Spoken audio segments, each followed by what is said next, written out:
Hi, everybody. My name is Lauren, and I'm here to talk to y'all about awareness and importance of early childhood development. I put together this recorded webinar to educate and create a better awareness of importance of early childhood development in the early years of children.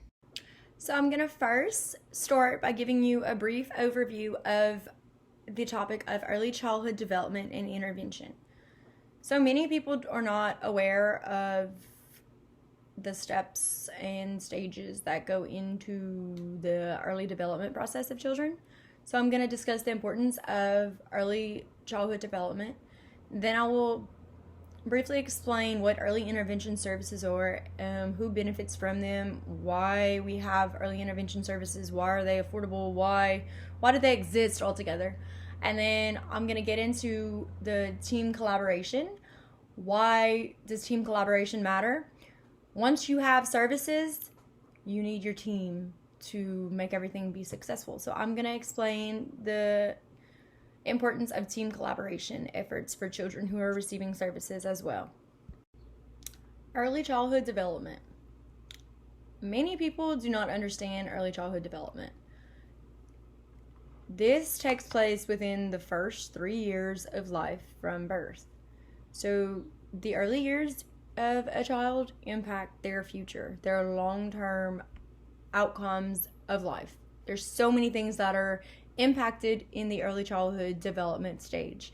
So your brain development is influenced. That's whenever your brain starts developing and forming, and proper nutrition, having social experiences, all influence our brain development.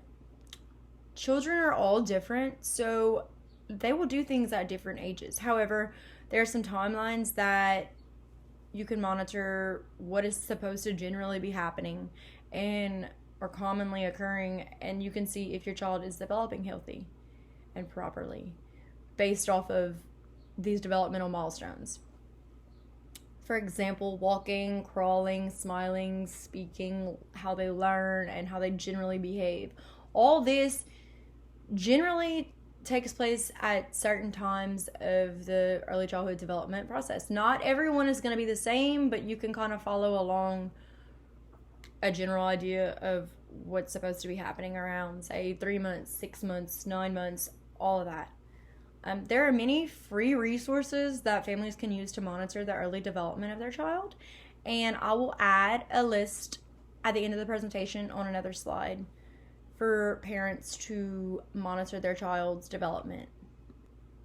Knowing what is supposed to be happening in early childhood development allows us as parents, educators, just people in the real world to monitor and give children the best that they deserve as they are developing and influence their futures.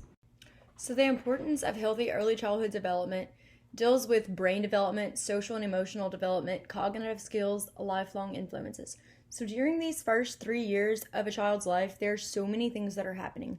Our brains start to develop and are influenced by so many other environmental resources and social issues that come about those first 3 years of your life.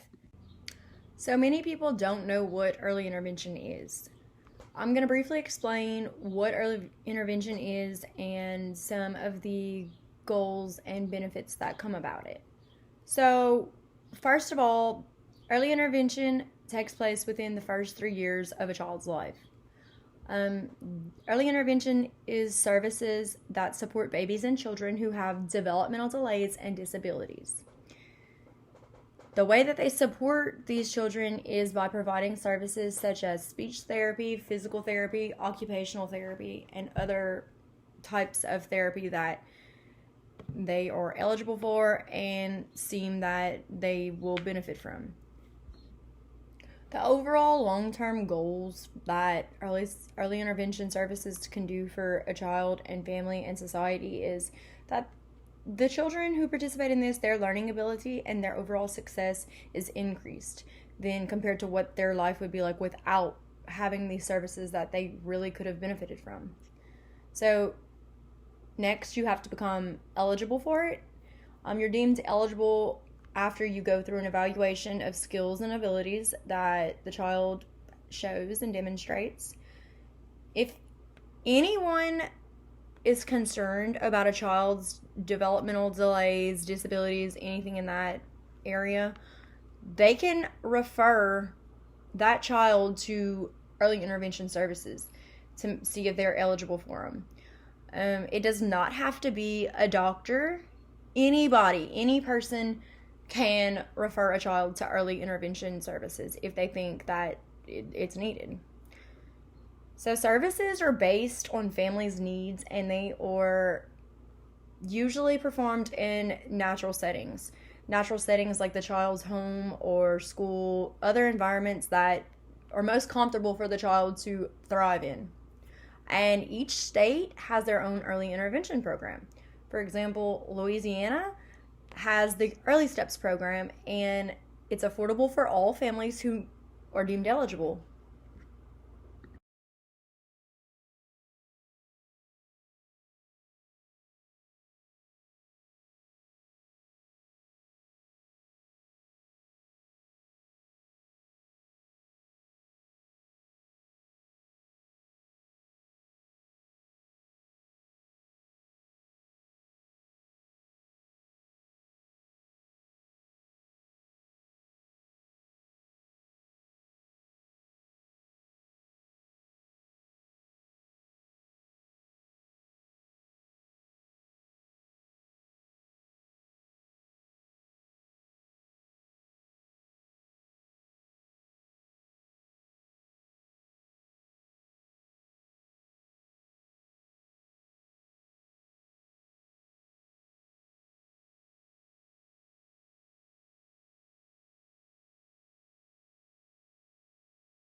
Once a child receives early intervention services, they then become involved with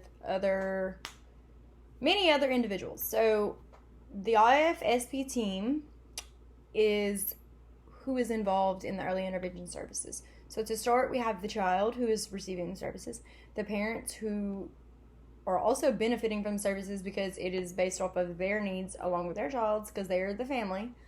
Then we have the support coordinators at the agency that the family decides to go with. And then we have the service providers who are providing the actual services to the child, such as the speech therapy that they're receiving, the special instructors, physical therapy, occupational therapy, any of those are considered service providers, and that is who is involved in the early intervention services that families and children are receiving. The next area that I will discuss is the team collaboration that goes into early intervention services for recipients. The team collaboration is extremely important for a child's development. The quality of teaming depends on various things. Certain things that the quality of teaming impacts is the successfulness that occurs from coordinating services and the services that families receive. The cooperation and involvement of the parents makes a huge difference. So, if a parent is not cooperating and communicating and dodging calls, for example, like not having meetings with their support coordinators, or for example, if the service providers are not providing services and avoiding the support coordinators, it all takes teamwork to make it all flow together and create success. The team works to develop outcomes for the child and the family that are appropriate and work best for them. And the team decides on services which are the best and that will benefit the family individually the most. So they decide on the services, the interventionists, the amount of support that that child is going to need and benefit from. Whenever you notice that your child or someone you know is having developmental delays, you should first discuss this with your doctor, see what their insight is, and if they're not meeting developmental milestones, then move on to making a referral to Early Steps. Call your system point of entry office, the SPO office of Louisiana, whichever department that is in your region. Call them, make a referral. Once that is done and SPO receives your referral, then the eligibility determination process begins. And once that begins, then you decide they will go through an evaluation and determine if the child is eligible for services or not. I've organized a list where you can find free resources to monitor your child's development. And monitoring development is encouraged for all families, especially those who are at high risk of certain things like drug abuse, poverty, anything like that. But all in all families can benefit from tracking their child's development. So now I will give you a brief summary of what we discussed today. First, we went over early development and the importance of the first 3 years of a child's life, and how to track developmental milestones, and what to do whenever your child is not meeting the criteria that they should be. Say they're not walking, they're not talking, they're not using their hands, doing things that they should be doing at certain ages. Therefore, that is whenever we turn to early intervention services. At that point, then the early intervention is the services provided to enhance the child's development. After that, once services are being provided, we go on to the team collaboration, and that is where the team works together to meet the goals of the family and children.